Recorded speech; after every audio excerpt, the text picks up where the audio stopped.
On this week's episode, we are talking about audio description. We're talking about movies and theater productions and TV shows and any other way that we consume it. So stick around.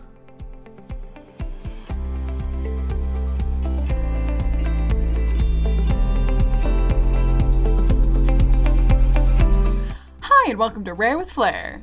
Two best friends with the same rare disease, living our best lives. I'm your host, Casey. And I'm your host, Cassandra. Cass, how are you, girl? Not the same without you. Oh.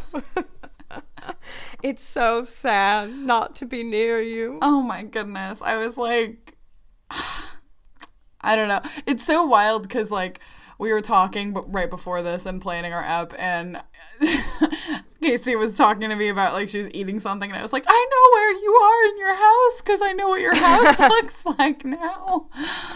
I know. We really miss each other, you guys. We had such a good time. And I so will say, fun. I apologize to Cass for how much I freaking talked in that last episode because I got so excited. I was so like happy that she was here and like nervous and excited that like I feel like I feel like we're so used to recording this way, but when we were in person, it felt so different that we didn't know what we were doing, and I got way too excited. So Girl. but it was still very fun. Girl, no, you were fine, and it was a blast though. Like, also, I think anyone who listens to this podcast knows you talk faster than I do, so like you can just fit in more words. I have more of a word count on each episode if you guys are keeping track with how much we talk on this pod. No, but like it was so special being with Case. So after we recorded that episode, we baked cookies and it was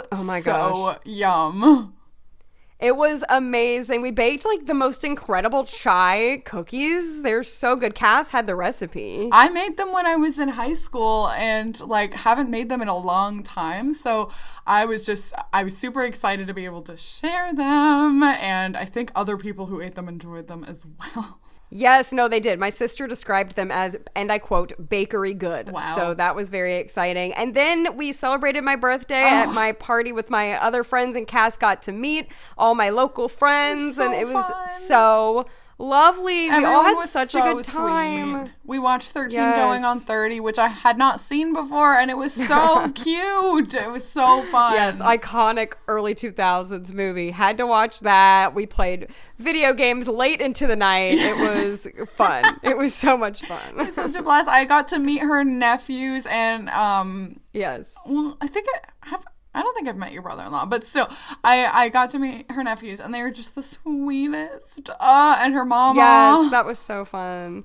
And then we went and got dinner at this lovely little bookstore called Novel. I'm and obsessed that was also with a lot that of bookstore. fun. I wanted to buy everything. Yes. Everything. We did buy a few things. We did. We couldn't leave empty-handed. Oh, it was so much fun. And then like we were in the car with her friends as they like drove around, and we were singing like musical theater. Okay, Casey was singing musical. They're all actors. Like all of her friends are actors. They all know all of the musical theater scores, and I'm here like blah blah. I know Hamilton because I suck. Well, you knew the Steven Universe though when we played that, and that was not as well as you though. So well, that's okay. We also tried to go to this square, like this little square we have, but it was way too cold to really like do anything there. But we like walked around for a second, and we were like, "Oh, look, this is where Santa sits." Okay, Christmas tree. Let's go back in the car. It was cute, yes. But and we also like watched Avatar: The Last Airbender together again. Yes. We watched a few episodes, like 3, I think. Yeah. It was so fun because like even it was so wild. So like for those that know how like we, to stimulate our long distance friendship, we'll watch episodes of shows together and then send each other our like voice memo thoughts afterward. And being able to just watch it together and give a live commentary was so different and so much fun. Even like episodes that I feel like we would have thought were like mundane and kind of lame, while we were like at home separate, were like funny and like comical when we were together. Yes. So yeah, long story short, it was like magical. It was so like magic. amazing. Ugh. I'm I'm so glad I didn't hate you. Oh wow. Yeah, I mean, hey, we Same, could though. have gotten in like a. What if we got in like a huge argument and the pod would be canceled forever? Yes, and it would have to be like sitcom style, like friend in between us had to like get us in a room where we could talk. Hey, that'd be some nice juicy drama, though. I'm sure the listeners would love it. Unfortunately, No, sorry to all the listeners to say we got along great. Oh, it was such a blast. I still didn't meet Rupert though. I'm still salty about it. I'm sorry. I'm a terrible person, you know. But I can't remember all that we said on the last episode of what we've said on this one, but we had to catch you guys up on all that happened after we recorded that. So, it was great. It was, long story short, we had a blast, but we are really, and then, really excited. You know, oh, what?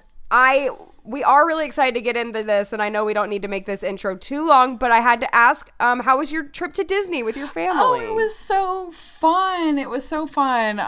We went to, so my brother and sister-in-law, like, their flight got canceled, but they still ended up making it to, like, join us in Magic Kingdom, and we got to do with them, like, 3 out of the 4 parks. So we did all but Hollywood Studios with them.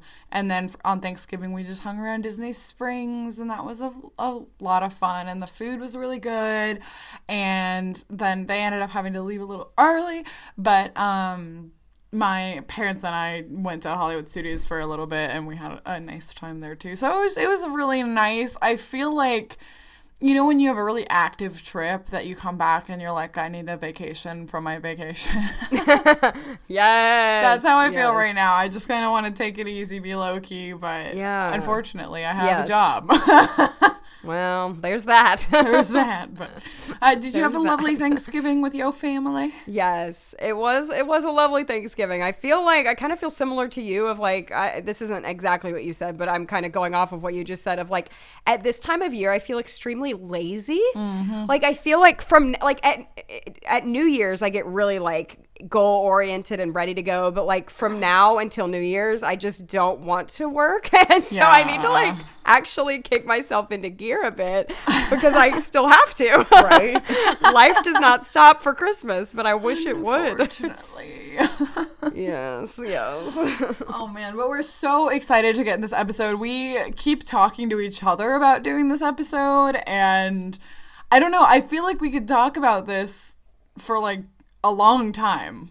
So I'm so excited. Yeah, we really have been talking about doing this episode for months, but we also got a lovely email from one of our listeners, Caroline. Shout out to Caroline. And Caroline kind of mentioned, you know, are you guys ever going to talk about audio description?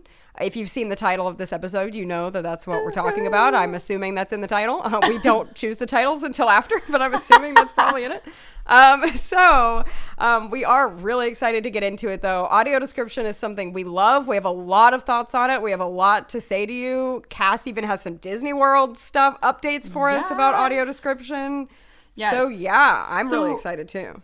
Case is an actress by trade, but so do you want to tell us what is audio description for those that do not know? Ooh, sure, yes. So audio description is for blind and low vision people, and it can be on a TV show or a movie or a play or anything you might be watching that is visual, and it is a voice audio describing what is happening on the screen or in the play and so on and so forth. So basically a voice comes in kind of in the middle of where dialogue would be. So the voice is not on top of any dialogue. You can still hear what the characters are saying, but a voice will come in and say what visual action is happening on the screen that you would miss if you couldn't see it. And a lot of blind people love it. And do you have anything to add that I missed? No, I don't. I feel like you did a great job explaining it. But I feel like audio description, if you guys haven't tried it, on a lot of streaming platforms that I feel like most people have nowadays, if it's available, you can listen to it by going into your language settings when you're watching something, and then it would say something like English audio description, and then you could select that and you could listen to it, give it a shot. I feel like it's worth at least trying. I think audio description is just, when it's done well, it's like such an art form, because like we have some vision, so like we can see some stuff on the screen, but audio description just absolutely enhances our experience watching, because there's a lot that we miss that we don't always know about. But it's so like brilliantly done, where like the person who's describing, like usually they have some sort of like a script that they're reading off of, and like they'll, it'll interject in between, but like they have to be able to succinctly explain what's going on the screen, clearly and without too many words, right? Because like they don't want to overlap on the dialogue or anything actually like relevant or important to the story. So I'm like, sometimes I'm just kind of blown away at the writing talent that it takes to be able to do this, because it is kind of like, I don't know, it's like kind of you're watching something, but you're also, it's like you're listening to an audiobook. Yeah, I think the writing, it's a talent to write that. Shout out to whoever writes the audio description. I mean, I find it hard to even do image descriptions on Instagram sometimes to describe. And I feel like sometimes the vocabulary they use for certain things, I'm like, oh, wow, I would have never thought to have used that word for that. Or like Cass and I were actually laughing. We were watching Avatar: The Last Airbender together, and they kept saying the word sludge. Wasn't it sludge? Sludge. They kept saying it over and over. Gross. And we were like, take a shot every time. Like, we weren't actually drinking, but we're like, take a shot every time they say sludge. Like, That's so disgusting. Oh my gosh. But like, But it's words like that described it super well. Yeah, it did. It's like it was like muddy, but like, you have to like choose those perfect words to describe what is happening. And so shout out to the writers of those things, because it's not easy. Right. Yeah. So when did you first start listening or using audio description? So Cass and I, we have not shared this with each other, but we both did tell each other we remember that not only the year we started, but the movie, our first movie. And so first, before I answer that, Cass explained how you access audio description on a streaming service. But if you're actually going to the movie theater, you ask the desk, the person at the ticket taker, or just like an employee at the movie theater, can I use audio description for this film? And they give you a device with a headset that is already synced up to the movie you're going to go see. So if you've never done that, most movie theaters have them. I mean, Cass and I, we're in Tennessee and Ohio. It's not like we're in necessarily huge cities, and our theaters have them. So I think most theaters have them. Although, I mean, this is a whole other thing we'll get into later. Yeah. They usually don't know what it is. And we'll get into that. We'll get into that because I do want to talk about that. Yeah, we should do audio description bingo of like every time we go, we get like the same treatment. No, we're going to talk about that. We are. But my first one was, it was very, very early 2018. It was January of 2018. So about 5 years ago. And it was for the movie The Greatest Showman. Wow. Okay. So when was your first time? I'm actually second guessing myself as to when I officially started using it, but I do think that it was like mid 2018, which is so funny. It was around the same time. I do think you started using it before me. It was for The Incredibles 2. Oh my gosh, amazing. That was around The Incredibles 2.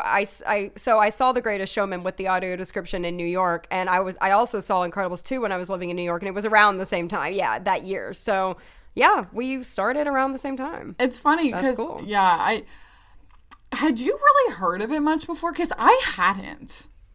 I had not, and I wish I could remember where I heard about it or how I heard about it. It might have even been Molly Burke. I don't remember, though.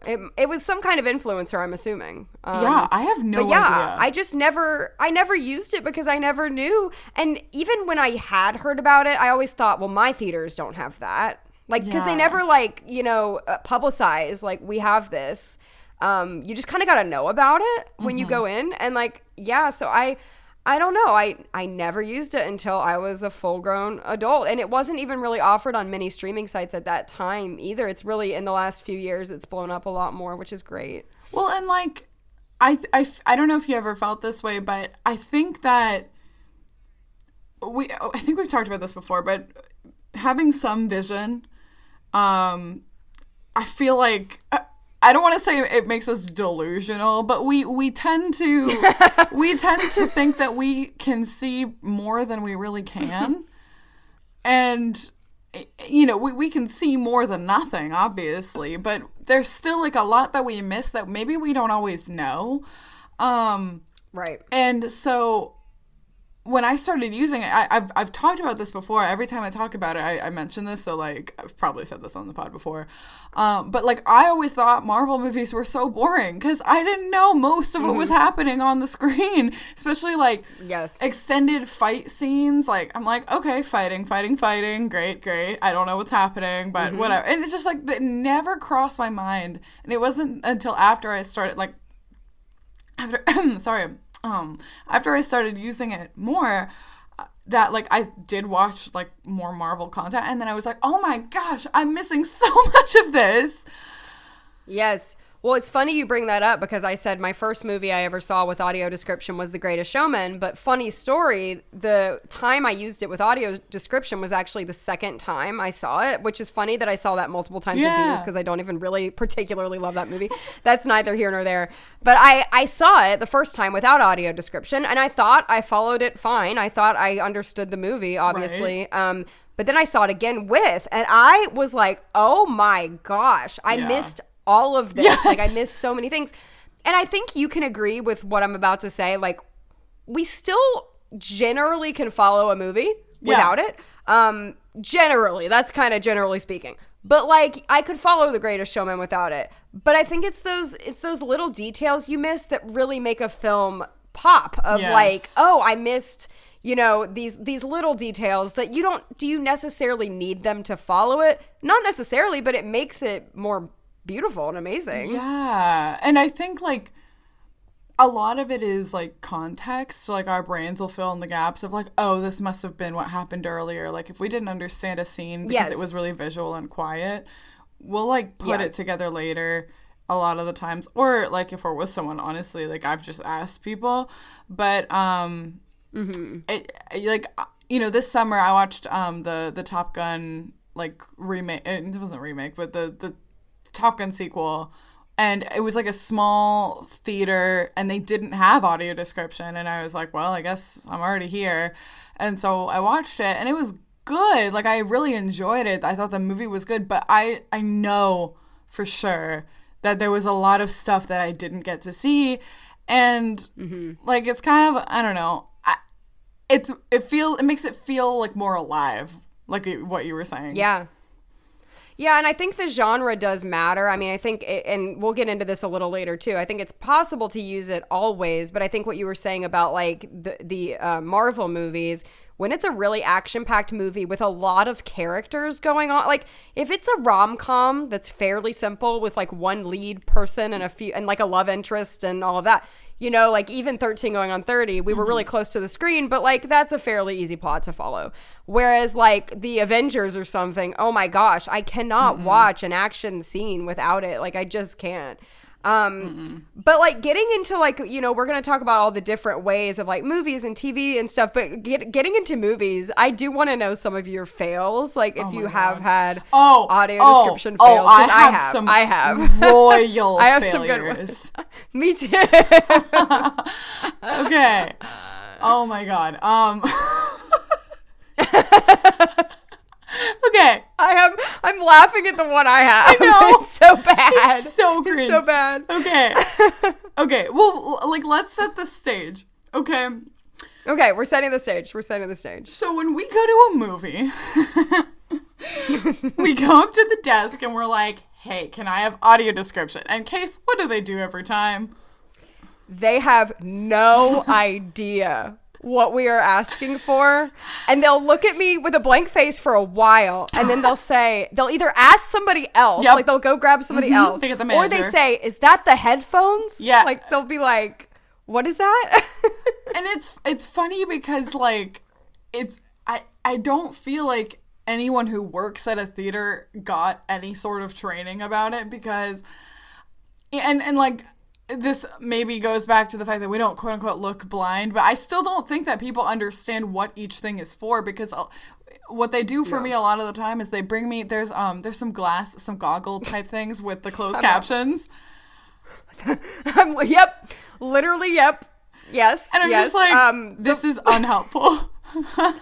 The very first time I ever asked for audio description, which was at The Greatest Showman, they brought me this I've never seen anything like it. It was a gigantic stand with a screen on top with the closed caption, or the subtitle.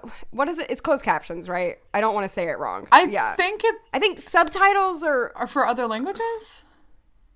Yes, I think subtitles are other languages and closed caption is the words. But I know people interchange those. Anyway, they brought me that device. And I thought, I was so new to the whole audio description thing that I didn't even know. And I was like, okay. And I took it into the theater with me and I was with my friend Ashley. And I looked at her and I was like, I don't think this is right. Because then the words started going. I was like, oh no. And then I had to go back and I was like, listen, this is like, I'm blind. Like this is This is the opposite of what I need. This is the opposite of blind. This is deaf. Oh, man. It's like when people ask us if we know sign language. You know, people get them a little confused. It's hilarious. They get a little confused. So, like, this happens pretty much every time. This exact same sequence of events. They get the manager. Yes. They get out the wrong device. Like when I'm with my parents going to a movie, my mom is joining me in it. She's like, no, the headphones. Yes. Sometimes I've had to wait like 15 minutes as they go get somebody else, and they're like, wait here, and I'm like, okay, like. And then usually they're always like, this is my first time setting this up, and I'm like, I know, hun, I know. Yeah. And like it's not their fault. I guess there's not many blind people that come in, but the device is a little bit, it's very small, it's compact, it's a little nasty just because I'm a germaphobe a little bit. I'm kind of like, oh, this has been on somebody's ears. So the last time I did it, I brought my own earbud. You know, you can bring your own earbuds to plug into the device if you don't want it's like those headphones. I don't want them on my skin. Like I'm like gonna break out because some like oily person was using them. You know what I mean? Yeah. I don't know. I don't like putting headphones on that have been on other people all day. Fair. Not all day, as if so many blind people come in to the theater. Well, so they probably haven't been touched in years. A lot of times, the ones at the movies, just for any for added context. One headphone, like you can individually adjust. I don't know if you've had the ones like this. You can individually adjust each like side of the headphones. One of them is the movie volume, and then one of them is the description volume. Those are the ones I've had recently at the movies. Whoa. No, that is not. I have never had that. Yeah. Ever.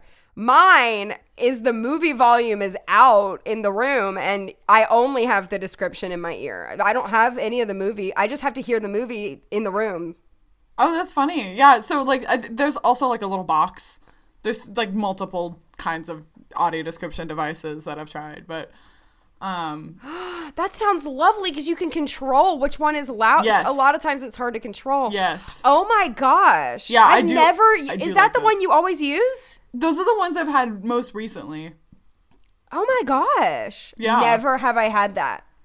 And I've done it here and in New York, and I've never had that. Wow, well, I guess Ohio is so sophisticated.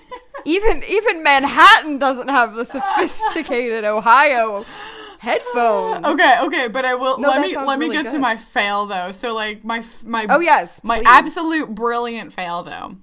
So okay.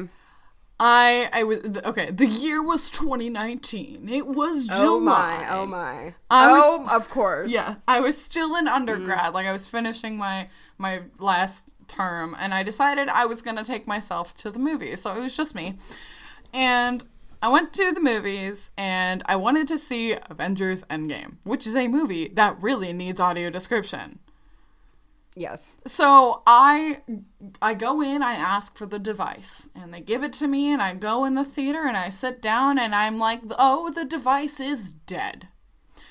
Oh. So I get up, And I go back outside and I'm like, hey, the device is dead. I need another one. And they're like, wait here. And then they take like 5 minutes and they give me another one. And I walk in and I'm like, oh, look, the device is dead again. No. Wait, a different device? Yes. Or was it the same one? At this point, I have missed large chunks of the movie. No. I have to walk out because I still don't know what's going on the screen. I was like, should I cut my losses and do it? I'm like, well, no, I paid to see this movie. I can't see it. Yeah. So I walk outside and like, okay, this movie's been out for a while. Like, this might be a spoiler. If you don't want to hear it, you can fast forward, but skip ahead like 1 minute. yeah. So like I come back and like I do this a third time. I come back in as Black Widow is dying and I'm like, oh, I guess Black Widow died. I missed That's a horrible this. way to find out. And like it was honestly like probably a solid 2/3 of the movie that I had to go in and out and it was it took like 4 devices. They gave me a voucher to come see a free movie, and the largest irony was that I went to see, like, I don't go to the movies that often, but I went to see Frozen 2 with my voucher. Same thing happened with like slightly less devices, so I got another voucher out of that. 'Tis the life of a disabled. It was criminal. Always something. I just imagine the person you're handing the dead device to saying, like, can I have another one? Them just, like, turning around and handing you the same device. They're like, here you go. Oh, my God. No, that's actually a terrible fail. Probably worse than I've ever experienced. So it was so bad. I felt sorry. like I was outside of my body walking back to the people being like, please give me another device. Oh, and it's so jarring. You can't enjoy the movie when you're leaving and coming back, and no. I mean, you definitely deserved that free voucher. And I mean, as far as like, so that's kind of our movie going experience. I would say watching it in the comfort of your own home is a lot more comfortable, at least for me. You don't have to wear headphones. It just plays straight out of where you're watching it. And now, what in your experience, in my experience, I think Netflix and Amazon Prime Video have the most audio described shows. I mean, is that what you feel too, or have you ever I would say that Netflix really does a good job. I feel like Hulu's very like hit or miss. I find that there's more often shows that don't have audio description or have incomplete audio description, where like some seasons have it and some don't. I believe every Netflix original has audio description. Yeah. And then even a lot of the ones that aren't original, like even Avatar: The Last Airbender that came out 20 years ago, basically, has it. So, like a lot of the bigger titles or the new stuff have it, but there's going to be a lot of older stuff that don't, obviously. It's impossible to backlog all of that probably. But I will say also Disney Plus has some solid, if you They do. You're right. You're right. It's getting better. It's getting better. The Marvel stuff has it. I love the Star Wars audio description. I feel like it's this very, like, the describer is very, very, like, dramatic, and it adds to the movie, I think. I love that. Nice. Yeah, I pay attention to, because they can't act too much. Yeah. They've got to give you a little bit. It's an interesting medium. But yeah, because I know we want to talk about, and then, theater. Have you ever done that? We can get it.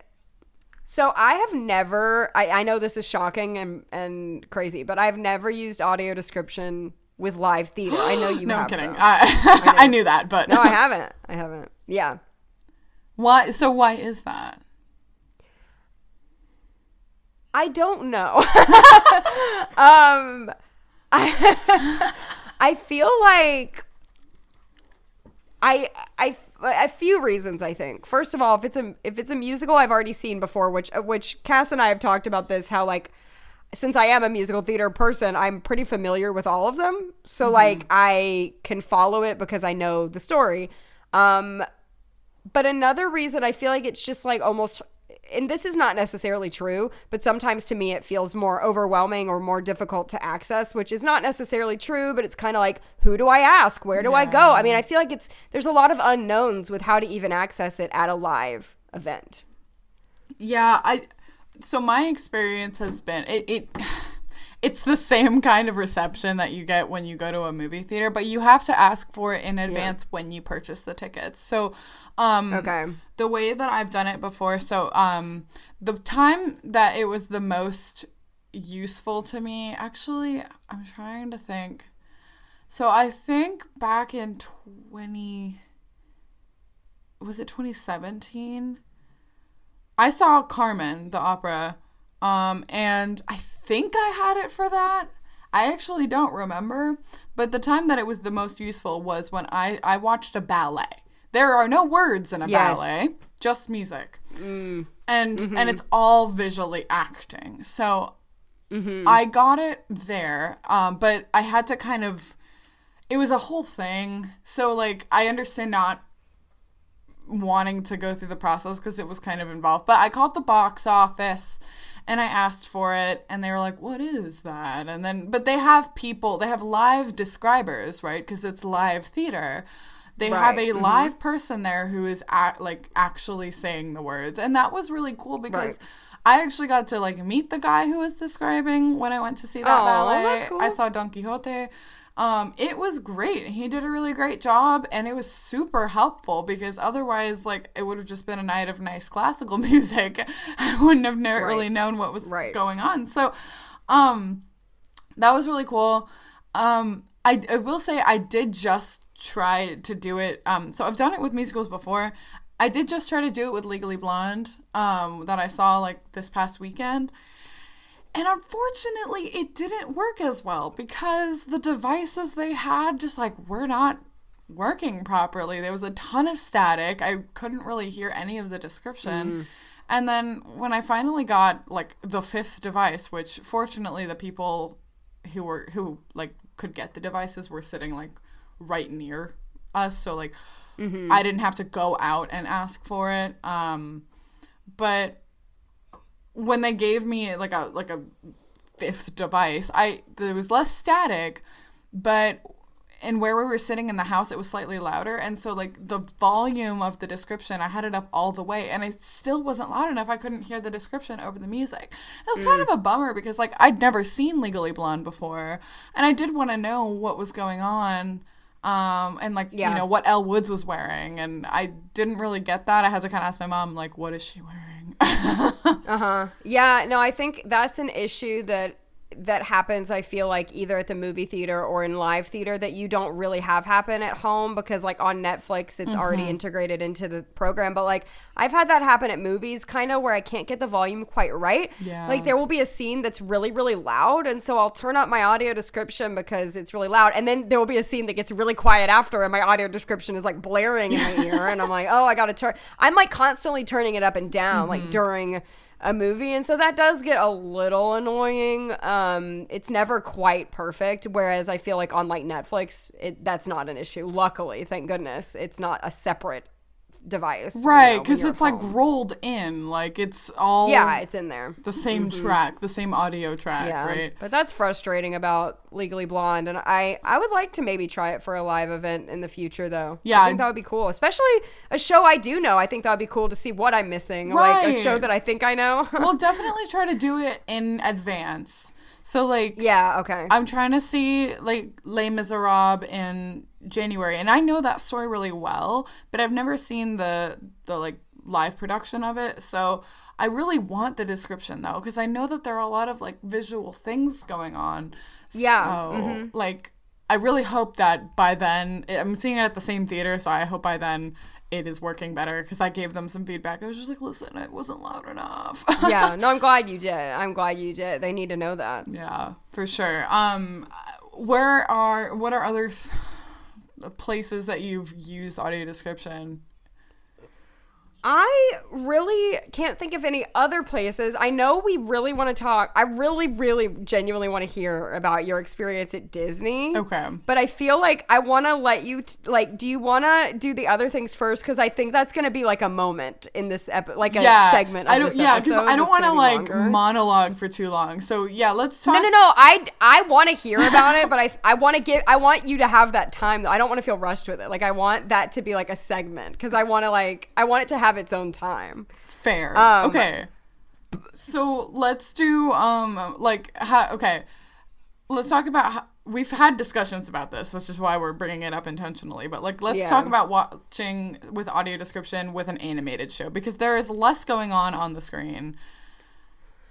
Yeah, I think so. Cass, I think I know the answer to this, but just asking for our listeners, if it were up to you, you would use it 100% of the time, correct? Pretty much, yeah. There are very, very, very few times where I don't want it. Yeah. So I go back and forth. I really like it. It helps a lot, but I also feel, and I feel like this is like ableist to say on our own podcast. I feel like it can annoy me sometimes. It gets in the way a little bit sometimes. And do you see what I mean, or do you think it never bothers you? Yes, but say more. Give an example. Okay. I feel let's say we're watching a show. I mean, this could go either way with drama or comedy. So like for a dramatic scene where the silence matters for the beat of the moment, you have this voice coming in, you know? Where I might want to really feel emotional there in the silent. You know, I feel like filmmakers purposely add silence or beats in those ways. And I also feel like comedic beats might be funnier without a voice popping in. I don't know. I mean, this is a hot take. I just feel like sometimes it can be a little distracting. I do feel like once you get used to it, it's less distracting.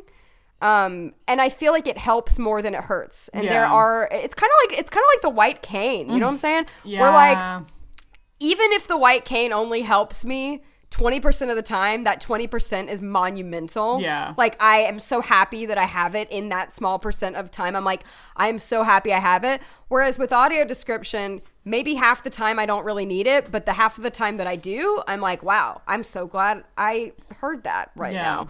And I do, it is kind of like an audiobook though sometimes too, and I do like that when I if I'm busy doing something, I can kind of have on the show with the audio description and I don't need to be looking at the screen at all, which is kind of fun. Yeah. So yeah, I mean, that's my hot take. Like it really depends. And I feel like for animated shows, like for instance, Cass and I watched SpongeBob SquarePants together earlier this year. And like, I just don't feel like I needed it for SpongeBob, not only because it's an extremely simplistic show with only a few characters, but also I've watched the show many times as a child, and I just didn't feel like I needed it. I didn't turn it on then either, and that's like pretty rare for me because I usually have it on, just because I've seen the episodes like a billion times. Now, but for Avatar: The Last Airbender, I actually am watching it with audio description, and because that show is a lot more complex. And more action-packed.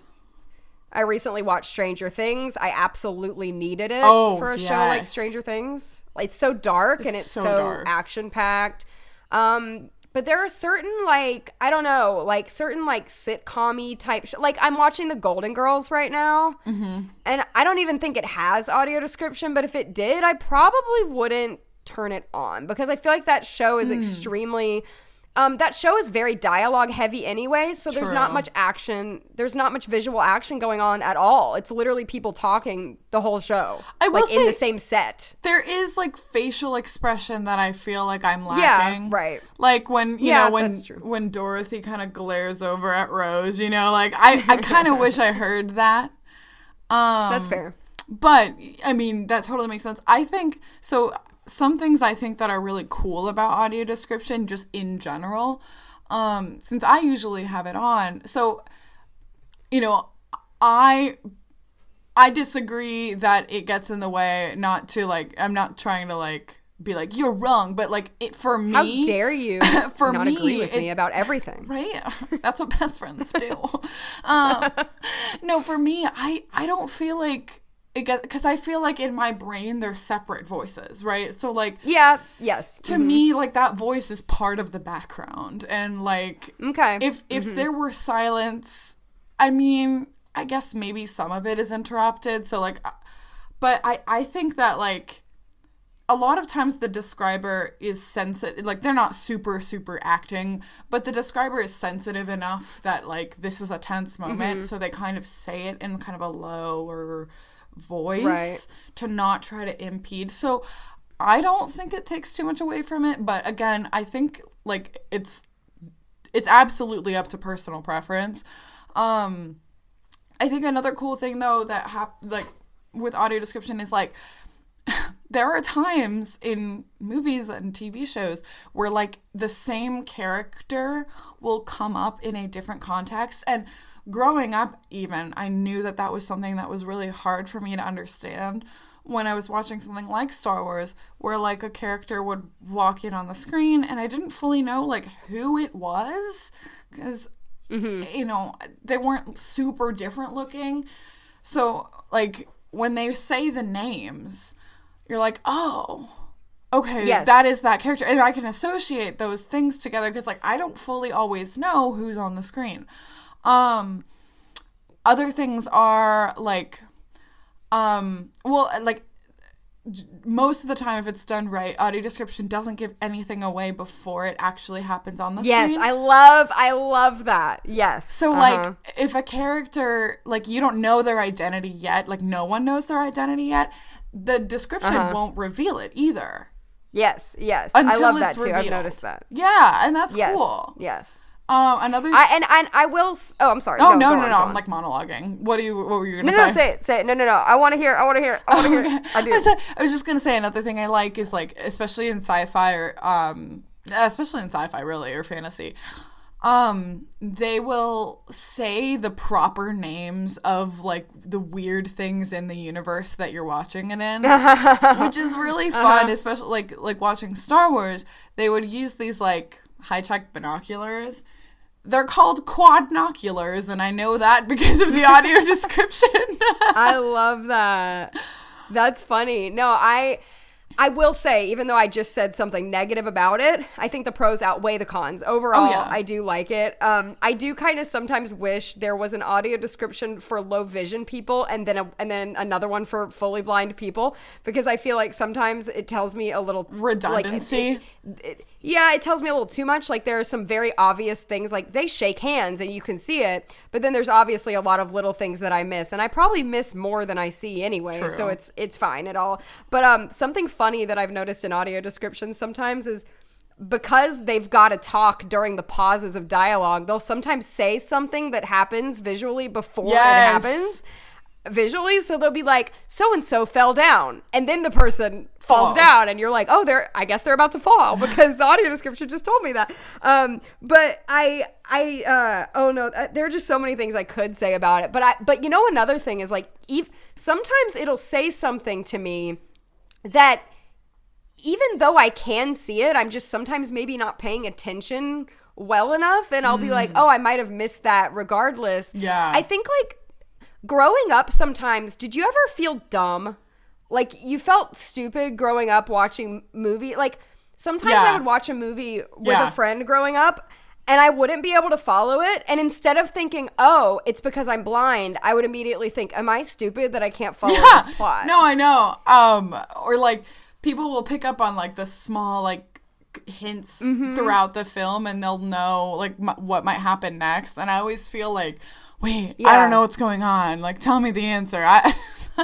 Yeah, and now that I've started using audio description, I'm like, oh, I wasn't stupid. It was my vision. But I think it's like what you said at the beginning of this episode is we give ourselves too much credit. Like, we think we can see better than we can. And so we're like, oh, I can follow this. And then you're like, no, I cannot. To your criticism before, though, I was just remembering, like, I feel like I've watched audio description with, like, older cartoons where there's more, like, you know, cartoon humor, quote unquote, where it's just, like, physical comedy.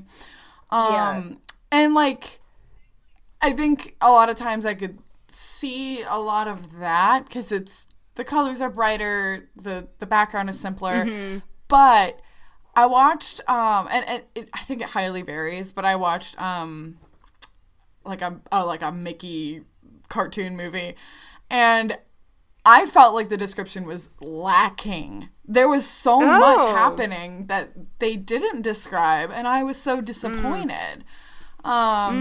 Interesting. So I feel like it does really depend. Again though, like on the other hand, like I've watched it with movies I've seen a million times anyway, like Toy Story. In the first Toy Story, I learned this because of audio description. You know when like the soldier gets stepped on? Uh-huh. Later on in the bush, he's being tended to by a medic because he's got a little cross on his helmet. And I didn't notice that because the audio description told me. I was like, oh, wow. Right. Who knew? It'll tell you really cool things. And I do agree with you that the more you get used to it, the more you can separate the voices in your head. And it is like two separate things. And I think you kind of got to get used to it though. Like it's kind of jarring at first, but I feel like it can help even fully sighted people. Yes, I want to talk about this. They didn't know. Have you watched it with sighted people? I have not, actually. I have not. Oh, okay. Only when I'm at the theater, but they're not hearing it because I have the headphones in. Okay, so. You should absolutely do it. And I'm fascinated because sometimes, like, for sighted people, they can see pretty much everything that's going on the screen. So I think when my brother started watching movies with us with audio description, so like during the pandemic we would do like the Netflix watch party thing. Yeah. And we'd always have the audio description on so that I could see the movie, but then that means that they were also listening to it with audio description. And at first, like we've talked about this, like my brother can see really well. And so I feel like he was really like overstimulated because he's like, why are they telling me things that I already know? Like, yeah. Mm-hmm. But I think like there's something almost comforting about it that like you hear confirmed what you're seeing. And with people that like can't see as well, they may not be like totally like legally blind or worse, but my dad, I think at first he thought it was a little bit obnoxious, but now he actively like seeks out things with audio description. It's so funny because like I'll be visiting my parents and then I walk in as my dad's watching something and he has it turned on because he's like, oh my God, I had no idea all of the stuff that I couldn't see. Oh, no, I really think it can help anybody. It tells you some crazy things sometimes that you're like, wow, that's some good insight, right? Or, you know, things like that. Or like, that's so fun. And my mom will be like, I had no idea. Yeah.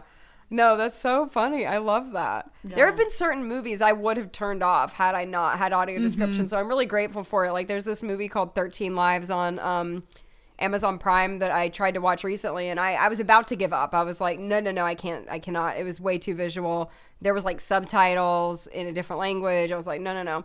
And then they had audio description, and it helped me see the whole thing, and it was great, and I very much enjoyed it. So, like, very grateful that it exists, and thanks to everyone who does it. Yeah. And, you know, I'm glad that they're trying to make things accessible for us. But if we don't have anything else to say, I gotta hear about your Disney World. Okay, so audio description, because I have not. We're saving it for the pod. She has not told me, you guys. I was like, we're saving it for the pod. Okay, I feel like I've talked so much in this episode, but like you haven't. It's been 50-50. I'm pretty sure. Okay, it's been. I don't know. I've been like super excited for this episode. So okay. No, me too. So at Disney World, you can get an audio description device, and it's really neat because they will describe where you're at, like in the park, and they'll also describe some attractions. So like there are pros and cons. You pay to rent it, but like when you return it, they return your money. So it's just like, you know, kind of an insurance just in case you wander off with it, like, you know, they don't lose their investment on it.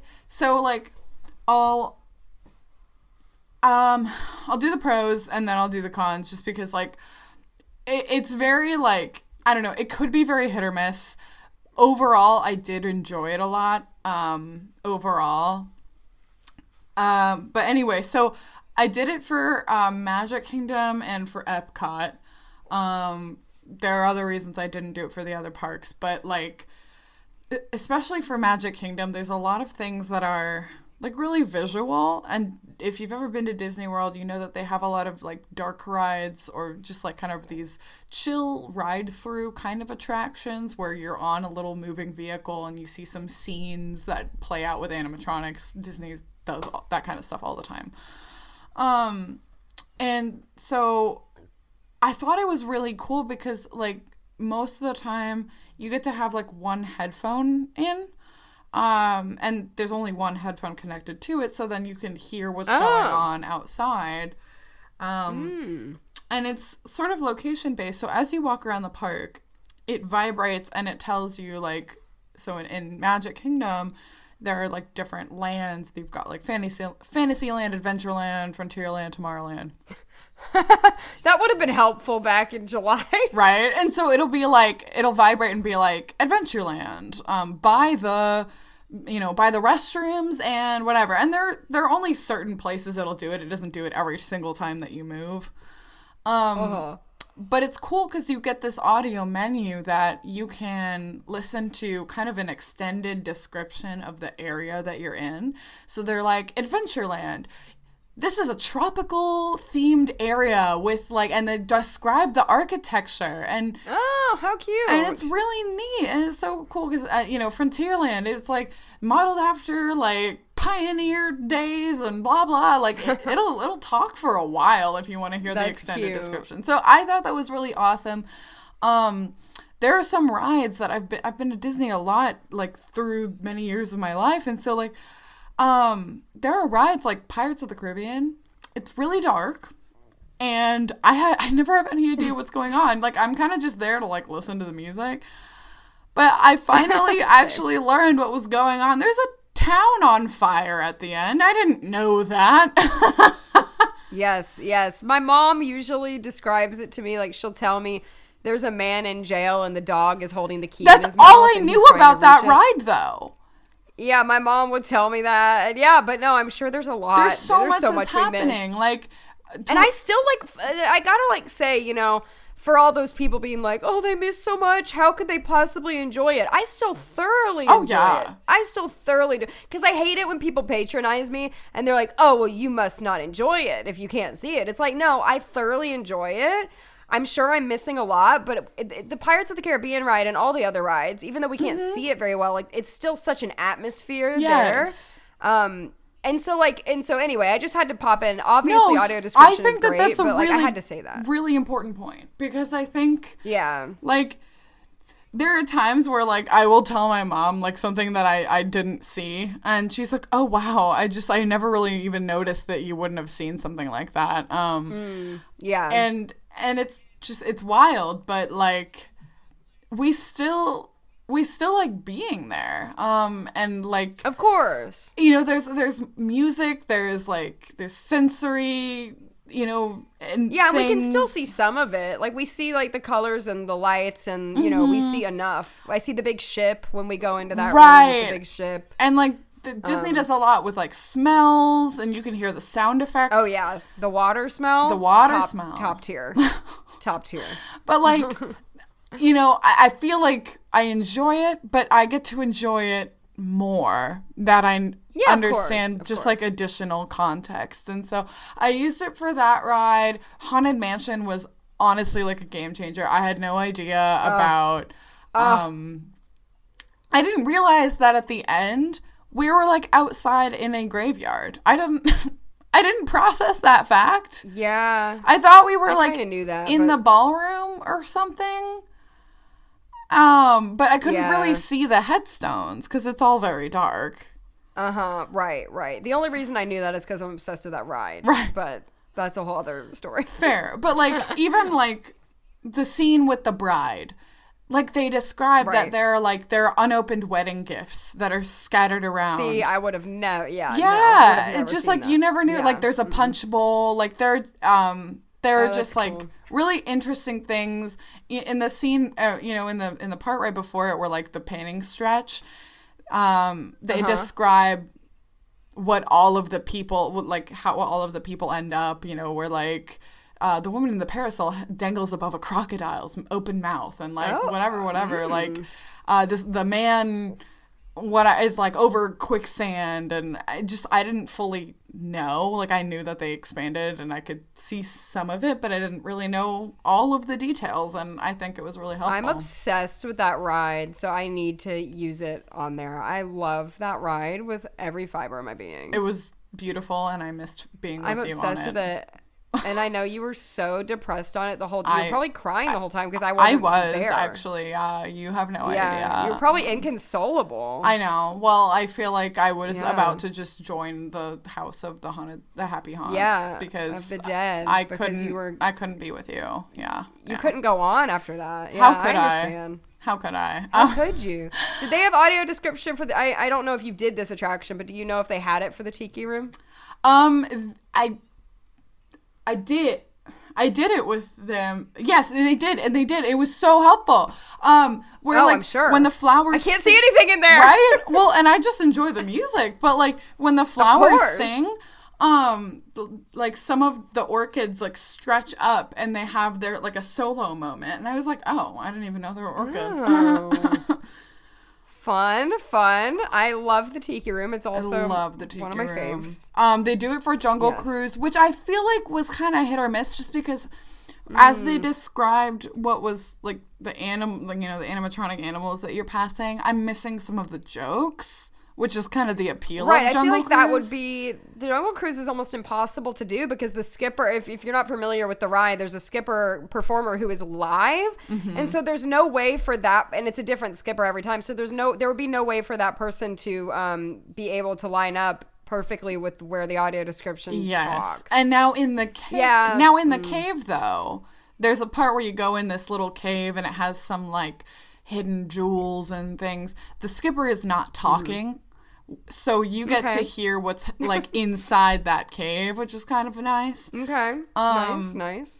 So the cons though with the audio description, one, you have to wear this dumb box around your neck and it looks kind of dorky. It's like on a lanyard, but it's kind of heavy. Okay. So it's like, My shoulder pain says no. I mean, you could also just like hold it in your hand, but like, Yeah. or like put it in a backpack or something that you're carrying. Okay. But like, Okay. that was, I mean, I felt like I looked kind of stupid, but I did really enjoy it. Sometimes the audio isn't always synced up. So like I would start an attraction that had it, but it wasn't like talking. It wasn't saying anything, and there was no way to get it to start talking. So it was like, oh, why isn't it saying things? Like I'm here, I'm on the attraction. So like that was kind of meh. Okay. And the battery life was disappointing because like it would Oh. die before I was done with the day.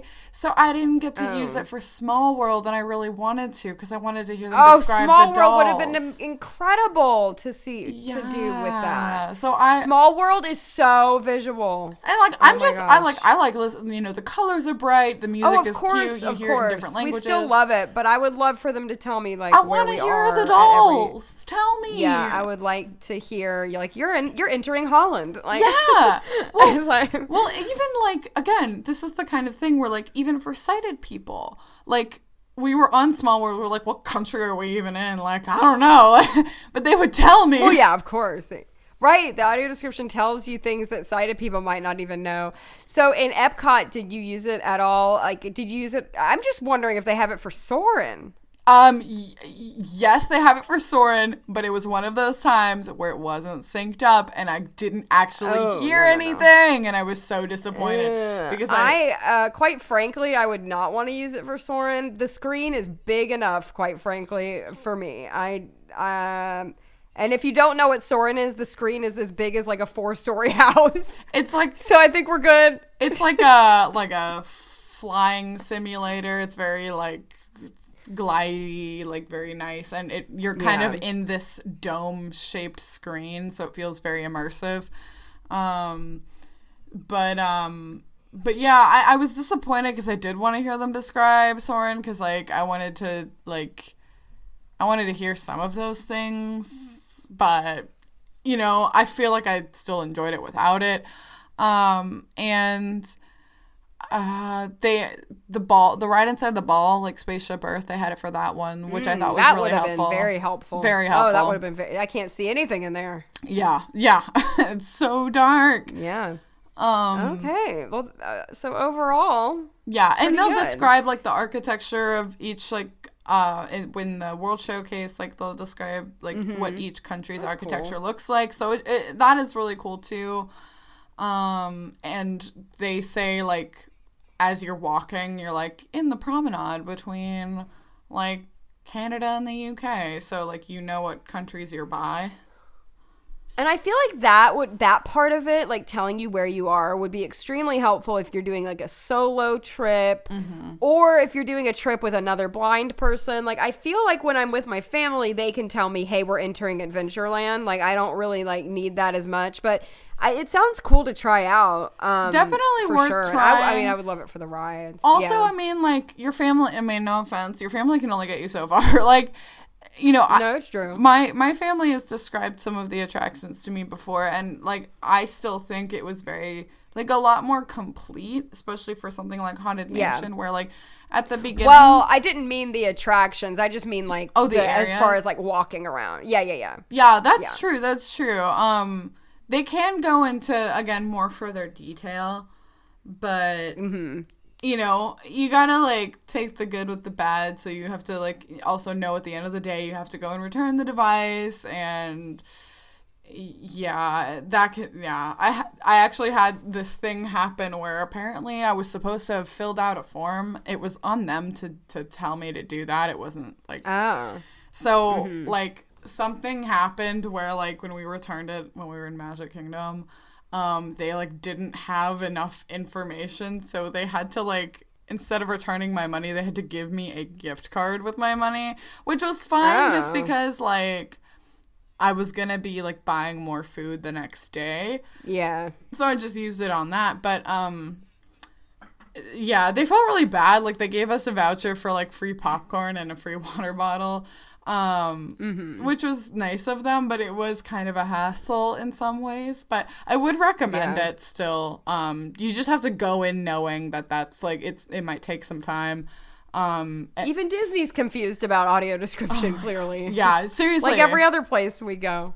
Well, for the listeners who might not know, were you doing all of this in, like, the city hall? Is this where you get it? Yeah, like, you have to go to guest services every time and then tell them, like, you want an audio description device. And they kind of, you have to go through a little bit of a process. You know, you fill out that little form and then, you know, you can take it with you. And then when you take it back, you have to make sure that they got it right. Keep that receipt, by the way. When you pay that, like, little deposit, you have to keep that receipt because otherwise, like, they won't be able to return your money. And they never tell you need to keep the receipt, but you do. Okay, good to know. I don't keep receipts. This is why it was important. They don't read, like, menus, do they, on the wall at the little kiosks or anything? I guess those change. I don't think they do, no. I don't think they do either from what I've heard, but I just had to ask to make sure.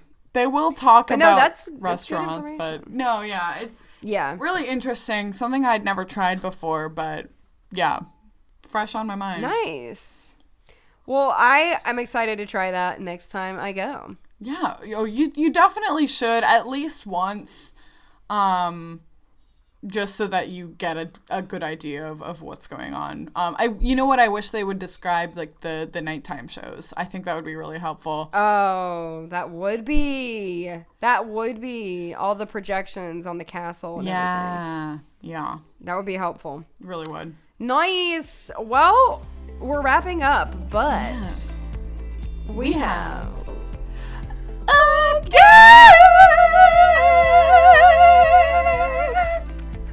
And so, fun fact, we were kind of thinking of doing a Christmas episode for this slot, and we changed it kind of last minute to audio description because we've done not one, but 2 Christmas episodes in the past, so go listen to those if you need to feel festive. Yes. And also, we recently did our Thanksgiving episode, which felt kind of holiday Christmassy, so we didn't feel like we needed 2 in a row like that.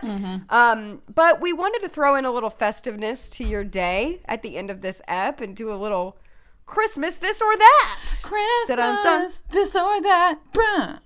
Oh, thank you. You're Thank you. welcome. Beautiful theme. Beautiful theme song. So we're going to just do these off the cuff. I mean, we have not even thought of these. We're off the cuff thinking of them. Okay.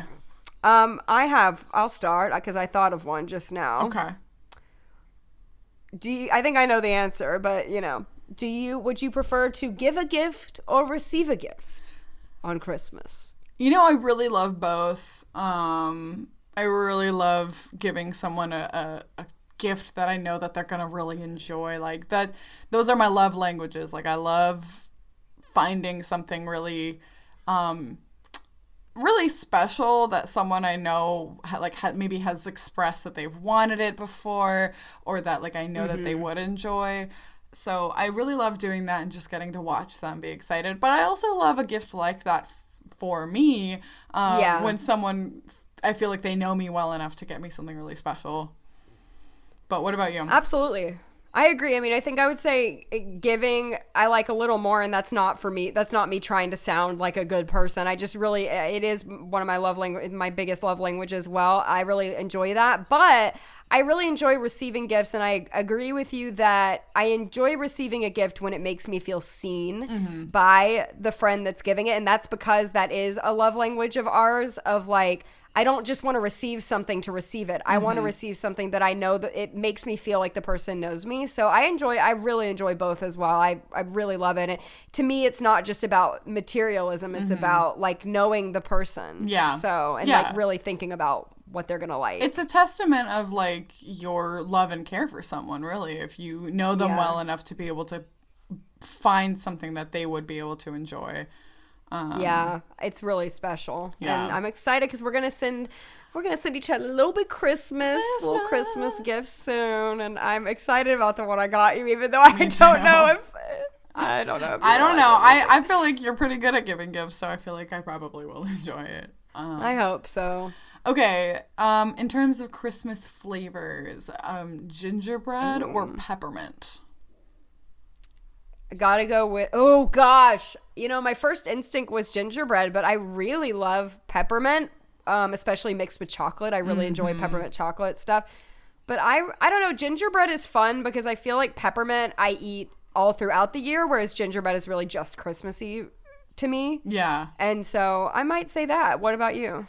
I love peppermint. I will say I don't get to have gingerbread as often though. And maybe I should change that because I love warm and spicy flavors like chai. Love. Like pumpkin spice flavors. Like I love those. I love cinnamon. I love cinnamon maybe more than chocolate, which might be high treason, but that's okay. Right. I think we've done a Christmas this or that before, so I feel like I'm going to repeat some of these, but this was like 2 years ago probably that we did it, so sorry anyone if we're repeating. But Christmas Eve or Christmas morning?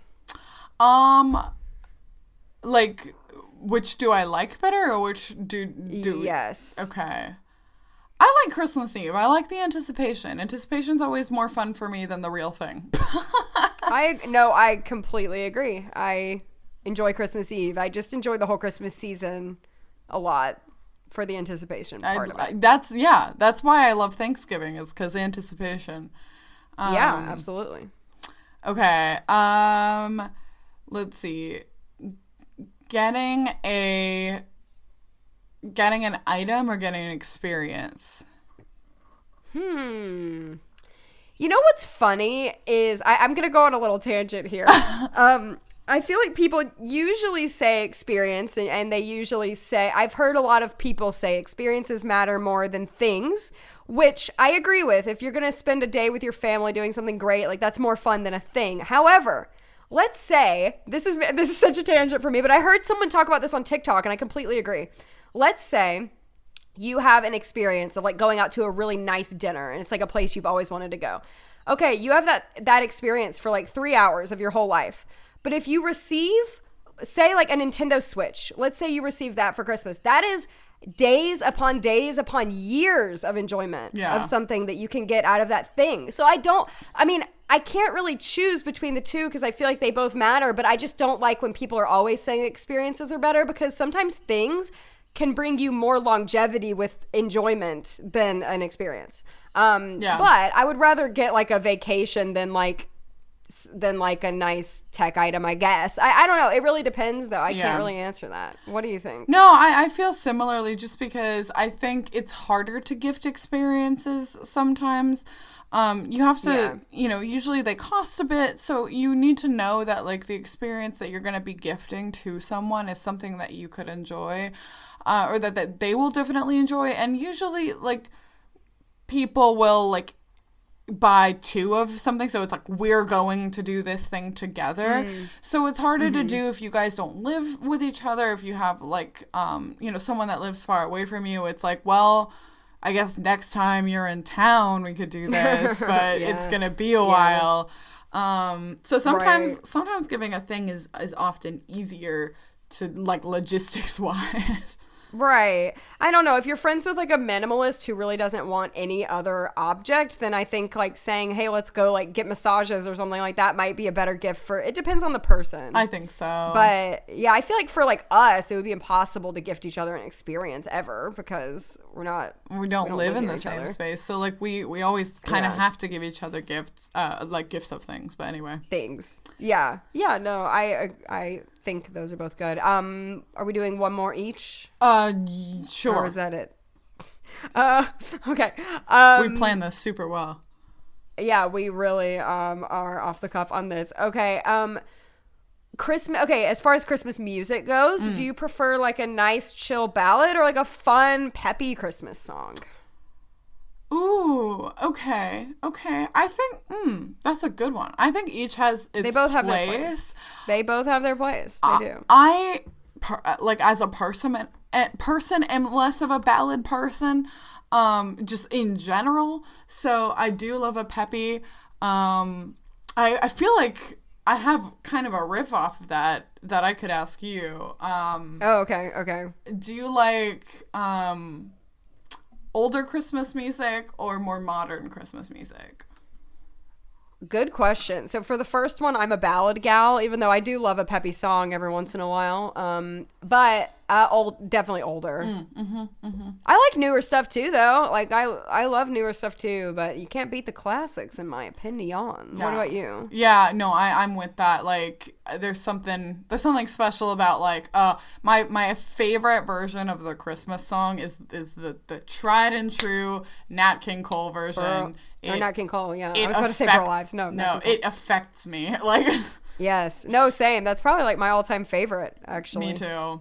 Yeah, that and Judy Garland, Have Yourself a Merry Little Christmas. Okay, I don't like hot take. I don't like Judy Garland's voice. She bothered me as a kid. Wow.